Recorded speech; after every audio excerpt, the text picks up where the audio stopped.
Welcome to Adventure, an e-commerce podcast that isn't just about numbers and profits. It's about the visionaries who have carved their path, navigated challenges, and left an indelible mark on the e-commerce landscape.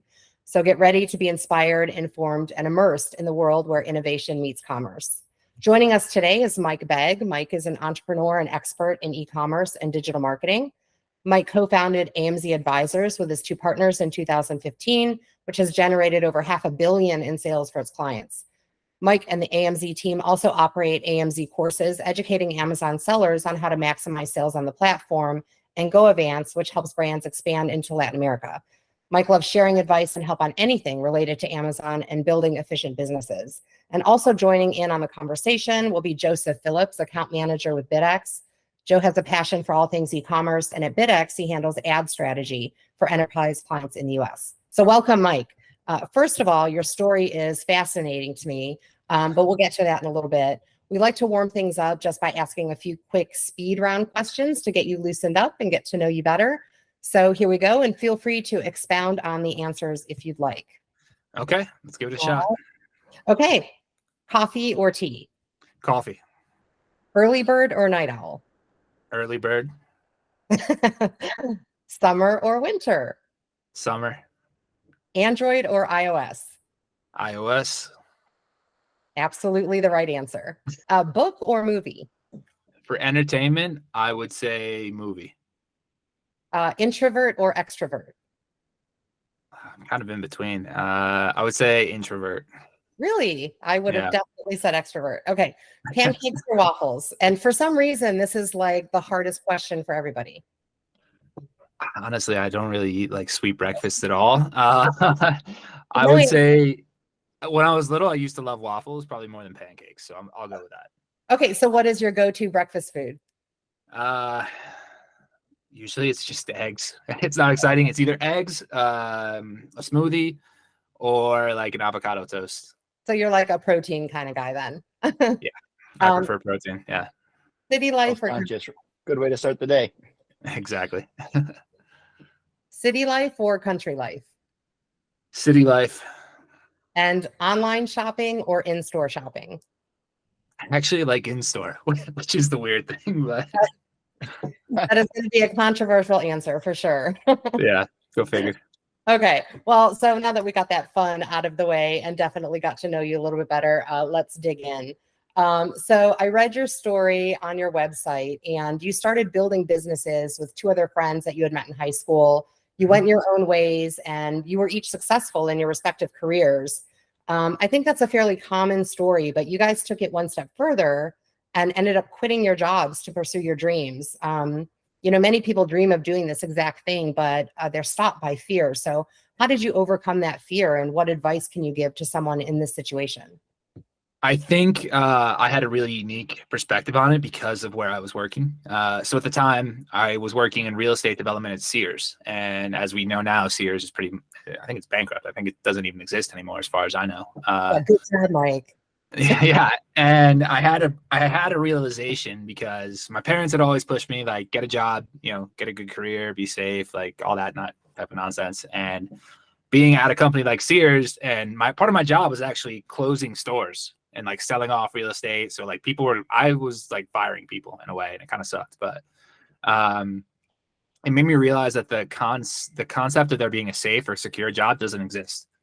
So then it really becomes a matter of, do I trust my decision making more than I trust other people's decision making? And for me, the answer was yes. So I would rather be in a little bit more control of my own life. So I think that was the way that I was really able to get over the fear of trying something different or going a completely different route, because I knew the alternative was letting other people decide what was going to happen to my career in the future. So that's kind of the way I think about it. Well, which is easy to say now because you're so successful, right? I mean, had this gone another way, I don't know, would you feel any differently? Is there anything that you would have changed, or do you you're still super happy with your decision? And I mean, there's always things that could have been done better. Like there's learnings that we could have made in the first 2 years that would have like sped the company along. And even if the company failed, I would have gone and found something else to do. Maybe it might not have happened immediately because I wouldn't have had the money, but like I was working in real estate development. I still love real estate. It's still like projects I'm always looking at.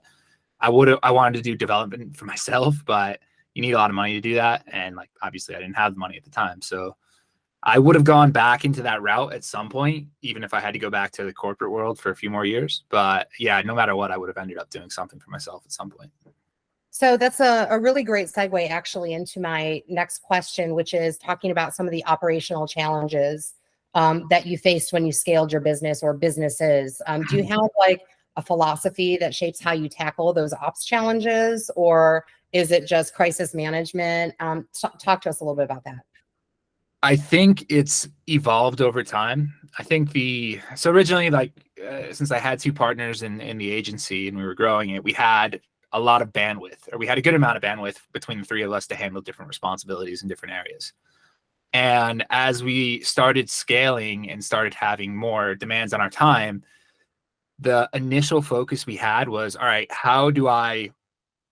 let's itemize all the things I'm spending time on, and how do I find which of these things I can either batch together and hand off to someone else, or like, how do I get things off my plate and hand it off to a VA or whatever. And I think that was the wrong approach. Now I'm actually at the point where I realize it would be better to hire an experienced operations person and let them help me design the processes and the workflow and everything to take that stuff off my plate, because I created my own problems. Yeah, in some ways you were still handling everything, even though you were delegating some of it. Ultimately, you were still sort of the project manager of like everything, which is a huge task. Exactly. And when I was like my own worst enemy, because I was handing this stuff off and people were responsible for it. And in a way, I was just kind of throwing money at problems instead of trying to actually solve the problem. I was just hiring someone. I was like, all right, you handle it. And then when it broke, I had to be the one that had to go back and do it anyway. So it was counterproductive. And I think if I had to do it again, my focus would be hire a good operations person to help map everything out and all the processes and all the documentation. And then from there, start handing things off. Yeah, the buck always stops with you though, right? Yeah, exactly. Is that one of the downsides, in your opinion, to being an entrepreneur and a business owner, a founder? We make it sound like, start your own business, become a millionaire overnight, let everybody else do the work. But we all know that's not really how it goes. What are some of like the biggest downsides for you to doing this? That's a really tough question. Yeah, you have to answer it, but it's not all. I just heard a presentation by Kevin King, and he was talking about the 4 burner theory. How we have work, family, friends, health, all of those things, and realistically, we can only have 2 of the burners on high at like any given time. So I think like the way I would approach it, or the way I would say it, and this kind of goes back to the question you asked me between introvert and extrovert. I'm kind of in between. Like I kind of switch between things. So like it's the same thing in business. I really like being an entrepreneur. I really like developing new ideas and coming up with new offerings, new services, new ways to help people, developing new solutions and like taking them to the market. And sometimes I don't like doing the operations piece. Other times, like because I'm so interested in problem solving and so interested in finding solutions, I love diving into operations problems and actually trying to solve what the problem is myself, or getting to a point where I at least have a comfortable enough feeling on it of what the root causes are, and then trying to have someone else address them. So I kind of like the balance between things, but yeah, that's just kind of the way that I operate. I can focus a lot on being an entrepreneur and coming up with new ideas, and I love that aspect of it, but I also just love solving problems. So both sort of the ideas man and like executing them well. And then on to the project, right? Yeah, I mean, technically my title right now is CEO interim COO. So if that doesn't say it all, that kind of explains it. Yeah. Those are big shoes to fill. I actually think Joe had a few questions for you. Joe, if you want to jump in. Yeah. So hopping in, kind of switching over from entrepreneurship to more of an Amazon and e-commerce focus. Mm-hmm. Just really easy for you. What are the big trends you see coming in 2024 on not our listeners are not only on Amazon, but we do have a fair bit that have been going on Walmart as well as Mercado Libre. Yeah, I mean, I think the channels are only going to continue to expand, and I'm a big believer in Mercado Libre. We do a lot of work in Mexico. I actually live in Mexico. It's one of the things I haven't said yet. For me in 2024, I mean, obviously the cost of advertising keeps going up on Amazon, which is part of the problem. Like we are strictly focused on Amazon, so that's always a concern for our clients is like, how do I get a better return out of my ad budget? So a lot of the focus for us has been on, or will be on, how do we drive additional cheap traffic to Amazon, or where do we acquire cheap traffic that's going to help bring down the overall advertising cost? Some of that's going to be looking at new advertising types like DSP and seeing if we can get, improvements on ACoS from retargeting or whatever the campaign type may be. Other sources that we're focused on a lot are like, how do we increase affiliate marketing? How do we drive affiliate sales to the platform or get product placements and PR? All that I think is going to be important in the long term to lower your blended cost on Amazon. And then like what I mentioned about Mercado Libre, I mean, Mexico is growing extremely fast, and Mercado Libre is in more countries than just Mexico. But it's a massive opportunity for brands. So I think last year Mexico was like, I guess it would be 2022. Mexico was like top 5. I think the year before that, they were like top 3 in fastest growing e-commerce marketplaces worldwide. And the opportunity is just going to keep growing there. Another interesting study, I think, from 2022 was, I came out last year on 2022, was Latin America is the only region in the world where wealth is actually increasing. Wealth is actually decreasing per capita in the rest of the world. So, except for Africa. So when you look at those numbers, it's like, well, why wouldn't I go where there's a growing middle class, where people are acquiring wealth, where people are going to be having more purchasing power in the future? And yeah, that's kind of why I see things going more that way. And I have an entire company that is dedicated to helping brands get into Latin America. Yeah, I see a big overlap between your answers to the two parts of the question there. Ad types, you're putting money where people aren't going and where you see opportunity in blue ocean, trying it out over there, as well as regions where, like you said, the income per capita is going up and there's going to be more room to grow with consumers. I think there's something to be said out of both of those answers that contribute to one truth there. Yeah, exactly. Yeah. So building off that, a big thing I've been seeing is all this talk about the death of the cookie, how Google ads are going to become less and less promising. At least it appears that way right now. You talked a little bit about DSP and with a little bit of AMC. What is your strategy with customers there? Are you trying it with top of funnel when you're starting off? Are you starting off retargeting, or what way are you looking with that? It really depends. So we'll, first of all, in any situation, we're going to obviously review the account data. Where we see most early opportunities is on retargeting. So spending the first $10,000 to $20,000 on how do we retarget people that are adding the cart but not purchasing. How do we retarget people and try to get them into that have purchased and but are not in subscribe and save, and try to get them into subscribe and save to build the recurring revenue. So that's where we focus a lot of the early money. And then from there, once you get over a certain threshold, you can start investing more in the top of funnel and the audiences.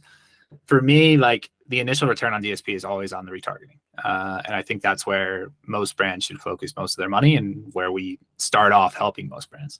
Right. Yeah, we have a very similar philosophy. That's how we build it out with our DSP as well. And yeah, it's interesting. It's about 4 or 5 years old, but at first, I guess there was kind of mixed results. Some people were all about it. It was really product dependent, but yep. I think within the next couple of years, we're going to see some really interesting developments with there. Another thing we always kind of end up talking about, we may as well be the AI venture podcast, but one of the newest things with Amazon is AI generated images, AI generated text, AI chatbots. It's all over the place. What features are you seeing work within Amazon of their tools, and what are you staying away from? That's a good one. Typically where we stay away from is like copy. Images for us are still kind of tough. Where we like mainly use AI, and not necessarily with Amazon's tools, but is around like Amazon posts and creating social media content, because you can create a lot of content at scale. So I think one of the interesting things that we've been focused on lately, and this is kind of cool if anyone else wants to try it, identifying your competitor ASINs, going through all the competitor reviews, using AI to digest what all the reviews say and what all the content says. And then from that, finding out what customers are complaining about, and then creating social media content for social media and for Amazon posts that addresses what they're complaining about. So for example, like this is just one that I was talking about the other day. Let's imagine a set of headphones for running. These headphones, the customer review on the competitor product says these headphones aren't comfortable for running. They don't stay in your ear, blah, blah, blah, whatever. Create a social media post or an Amazon post. Great for running. Stay perfectly comfortable in your ear all the time, blah, blah, blah, whatever. Like using all of the customer feedback that's available on Amazon on your marketing strategy, I think is one of the most powerful ways to use AI right now, because it allows you to create content that is directly addressing the complaints of competitors and show how your product's different. Yeah, that's a brilliant little hack. And Mike, I'm probably going to use that in my next newsletter. I will definitely attribute it to you. But yeah, we have to sort of think outside the box with AI, not just creating things specifically for us, but, going a little bit outside of that and how we can use it to our benefit for sure. Yeah, exactly. And I think that's what it's all about. I mean, this is all like uncharted territory we're in right now. So how do we actually charter it and figure out what works, what doesn't work, and where you're going to get the best return for the effort that you're going to put in? Yeah, like think about what data do you need to have like sort of aggregated or summarized. That's a great little hack to just start thinking about AI in that circumstance. Yeah. I know I'm sorry, Joe, did you have another question, or I didn't mean to cut you off? No, that's all I got. I got real good quality stuff out of that. I'm happy with from my side. So I was curious. I know recently Amazon has launched, the Prime Video ads, and it seems to me that it's going to be huge. I mean, the numbers are huge. Their subscriber base is just massive, and they're entering the market with a pretty competitive CPM pricing. I think it comes in at, I want to say 30 or 35. Don't quote me on that. Do you think that it's going to dominate as far as streaming ads, or do you think that people have grown so accustomed to ad-free on Prime that there's going to be backlash and they're going to lose a lot of subscriber base from that? Yeah. I mean, I don't know that they'll lose subscriber base. I think ad-free is, I mean, people want Prime no matter what, because they're going to purchase stuff and get products delivered to them quickly. I personally hate streaming ads. Like I have ad-free for everything else I use. So like for me, it would be definitely annoying. It's not going to change. It's not going to make me cancel my Prime subscription though. So so you're the guy that pays the $2.99 to get the ad-free. Yeah, I think my time, well, it's going to sound bad, but I think my time is worth more than sitting through some ads on a streaming thing. So this is not yes to say that on. I think when you're working with ads all day too, you kind of see through the matrix, and you're also a little sick of seeing ads at the end of the day. Exactly. So avoiding them is helpful. It is true. It is a little bit like, pulling back the curtain in the Wizard of Oz and just seeing the old guy back there. Exactly. And that's like where I would say I think it's not gonna matter as much in the long term. Like obviously people are gonna see the ads no matter what the return on that ad spend is gonna be. I have no idea. I assume it's not gonna be great in the long term because people don't like ads. I mean, that's why people moved to streaming, was to get away from TV ads. And now they're just trying to bring it back in. So in the long term, I don't think it'll work as well as people are maybe thinking, but I could be completely wrong too. Yeah, either that or we're going to get reaccustomed to seeing them again on every streaming service and just chalk it up to that's a part of the experience. And, yeah. And then until somebody else comes in and innovates in some other way that eliminates ads again. So like, I think that's just the cycle we're going to continue to go through. Absolutely. Every I, few I years. still see it as something that's going to be, it's not going to convert all the time, but sometimes you're on your Instagram, your Facebook, and they have all your data and something pops up and you're like, wow, that's really great. Um, and I think it's just going to be interesting to see ads like that on TV rather than just the legacy cable commercials of what Yeah. is it, like cars, pills, and insurance. Like Yeah. that has such a low conversion rate of interest even that it really doesn't move the needle much. But it'll be interesting to see when things are a little more personalized to what you're actually browsing for, how that Yeah, I changes. think that's actually a good point. Is like the personalization maybe will make it better. But it's also going to make me want to get rid of Alexa in my house. So they're not listening to me anymore. It might become too dangerous, those interactive ads where you just press a button on your remote control when that ad pops up and all of a sudden you're checking out on Amazon Prime. Yeah. You have a cocktail and all of a sudden $600 later, you're like, what did I do last night? My cat sat on the remote and Why did I buy a snowblower? I live in Mexico. exactly. Well, that's a good note to leave us on. And we always have one final question, which I'll ask. But if you want to talk to us about any recent projects that you're working on, tell us a little bit about what you're currently doing. We'd love to hear. Yeah, I mean, I high level talked about some of the things that I'm working on in different ways, but the thing that I think is most exciting right now is the opportunity in Latin America. So I'm going to bring that up again. There are so many barriers to entry in Latin America, even between different countries and different marketplaces, that most brands don't even try it. Because most of the time you need a business partner, you need legal advice, you need tax IDs, you're dealing with different languages. Like all these obstacles make it not realistic for most brands. But the way that we're helping a lot of companies is that we're essentially dealing with all of that. So you want to get your products into Latin America? Well, we're going to be your distributor. We'll sell the products for you. We'll pay you for the inventory. We'll deal with all the product compliance. We'll deal with all the importing, customs, logistics, customer service, all of the headaches of getting into any other marketplace. Essentially, we take care of all of that. So that's the way that we're trying to help a lot of brands. And I think that's going to continue to grow. I think there's going to be more and more opportunity. But like I said, Latin America keeps growing, keeps getting stronger economically.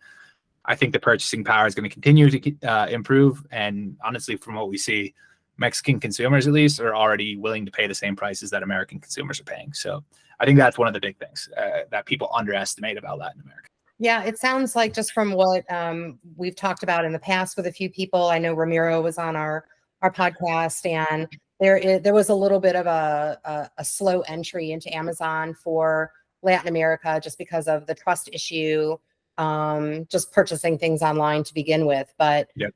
For a small investment to go with trusted advisors like you guys, it sounds like there's huge growth potential to expand into that marketplace. So yeah, if anybody out there is looking to expand into the Latin American market, definitely get a hold of Mike. I think he's your guy, and sounds like he can walk you through pretty much the whole process.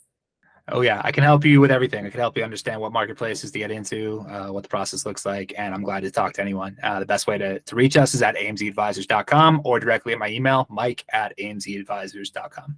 And we'll definitely put that on our YouTube listing info as well. So we're going to leave you with one question, Mike, which is, because this podcast is called Adventure.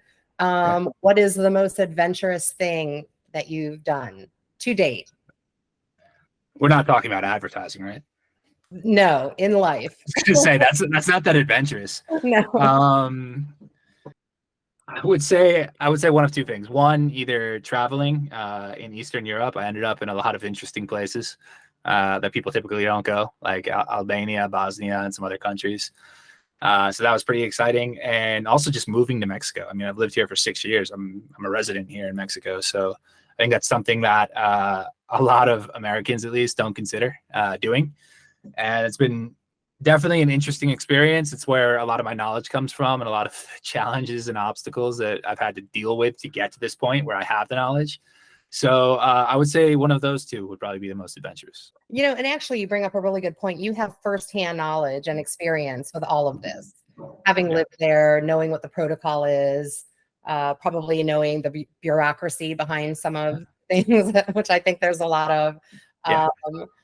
So you're definitely a firsthand expert. And I would have to say, you know, quitting your job just to become your own boss, I think that's pretty adventurous too. So It's a good point. I always forget that one. you must have an adventurous spirit. Well, we really appreciate you joining us on this podcast. It was super fun getting to know you. I'm definitely going to pick up that hack for my next newsletter. And please continue joining us for the next adventure podcast for more insights from Amazon experts. Thanks, guys. Thank you so much. Thank you so much. Thank you. Take care.